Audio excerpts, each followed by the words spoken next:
Well, it's a good place to shoot. They run a classy program here. It's probably one of the best state shoots there is. Ernie Dudash of Johnstown was one of many shooters on the line for the Monday of the Pennsylvania State Shoot at the Valley Gun and Country Club just outside of Elysburg. The event back in June was the 125th edition of the shoot that tends to trade places with one in Ohio as the largest in the country. Nearly 2,000 shooters from 32 states took part this year. Dudash and others competed in the handicap event. Well, it's the regular, what we call singles, is up to 16-yard line up in front, and you move back in yardage for handicap depending on where you're at in particular. So it makes it a little more difficult. Yeah, like I'm back 7 yards at 23. The farthest you can go back is 27. Monday and Tuesday are the quieter days of the week, although here quiet is a relative term. You could find a good mix of men and women, young and old, taking their best shots at the targets. Many of the participants have been coming here for decades. Just enjoy it, the competition. I just enjoy the shooting, actually. How'd you do today? I think this is the worst I've ever shot in my life. The Monday of State Trap Shoot Week has also become the day when the organization that runs the shoot, the Pennsylvania State Sportsmen's Association, welcomes the media and other local officials to the grounds to do a little shooting. Myself and my colleague Adam Hauer were among those taking part on this day. Adam was here last year, but this was the first time for me, and fortunately, we were in the second group, so I got to watch the first run through their 25 shots to get a feel for what I was about to go through. When it was our turn, we got paired up with a shotgun and a coach. In my case, it was Steve Ross of Benton, the association's liaison. Steve ran me through the process. So yeah, kind of like your stance. That's all it is. Just distribute your weights so you're nice and smooth from post 3. Yeah. You're going to be right in the center. Okay. Other than that, you've used a mouse on a computer. Yes. Point and click. Yep. That's all this is. Just keep your head on the stock, point and click. Okay. Good to know that. It's the original interaction. And gave me a little instruction before my first shot, which was a direct hit. Pull. Leaving me hopeful about my next 24. Adam missed his first target but went on to hit 12 of 25 during his time in the trap area. Steve was a great coach for me, very encouraging, always giving me positive words of advice whenever I missed a target.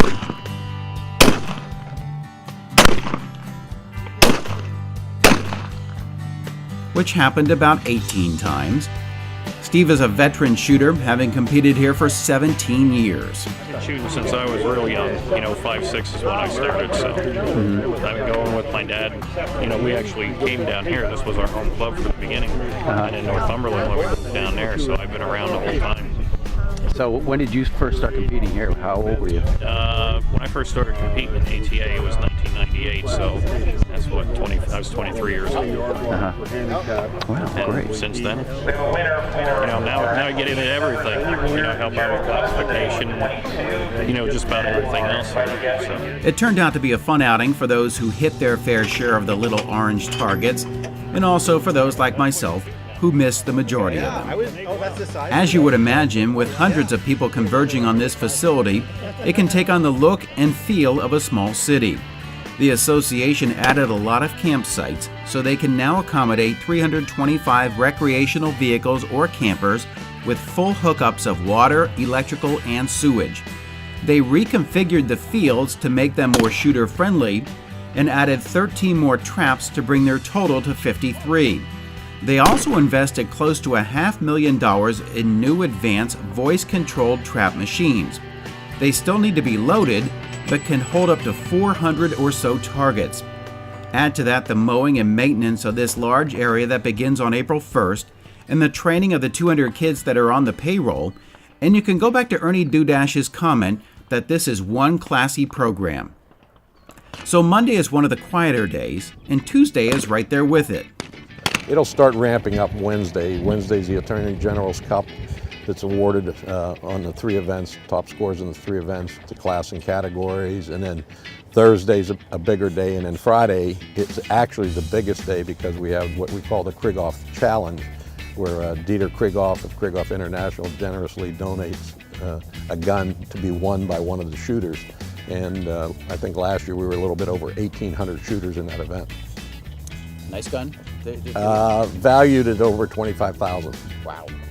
So it's a big deal to win it, and it was Dieter's idea, and it was very creative. He said, you know, I just don't want to give this gun to the top, the elite shooters. I want everybody to have a chance at it. And what we do at the conclusion of the event, we draw at random two numbers between 0 and 9, and if your score ends in that number, you are in the shoot-off. So, you know, we pull a 7 and you broke a 97, you're in, or you broke a 57, you're in. You know, I mean, it allows everybody a chance on the big stage for the shoot-off, and we'll get 250 people in the shoot-off. So it goes pretty quickly, but it's fun. Speaking of guns, they are, as you would expect, a major feature on the grounds.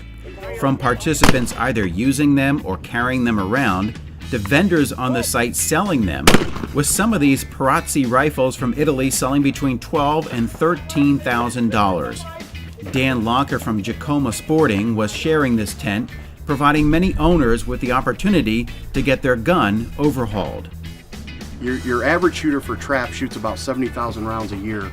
That's a lot of wear and tear on a gun, so what I do is they bring the gun in, they usually wait all year to come and see me, and we'll completely rebuild the gun from start to finish. Locker says a couple $100 gets them a gun that feels like it just came from the factory. There are other vendors on the grounds for this week, including L&M Lenses. They travel throughout the Northeast for 6 months out of the year, living out of an RV that also doubles as an optical lab, selling shooting glasses that can also be made to fit your prescription. They also make custom molded earplugs. It's a two-part system, silicone system. You mold it together, you stick it in one of these syringes and you squirt it in someone's ear, smooth it out, take it out, trim it, seal coat it, and 45 minutes they're all set to go with them. They also make plugs that can hook into an MP3 player, smartphone, or CD or DVD player that can allow you to listen to music while you're shooting or even mowing the lawn. That's awesome. Another thing that shooters can do at the event this year, and it's something they've been able to do since 2014, is sign up for the Save a Parachute. It has raised over $41,000 in just the 2 years that it's been held by the PSSA. We shoot 50 single targets, and they're pink targets from White Flyer.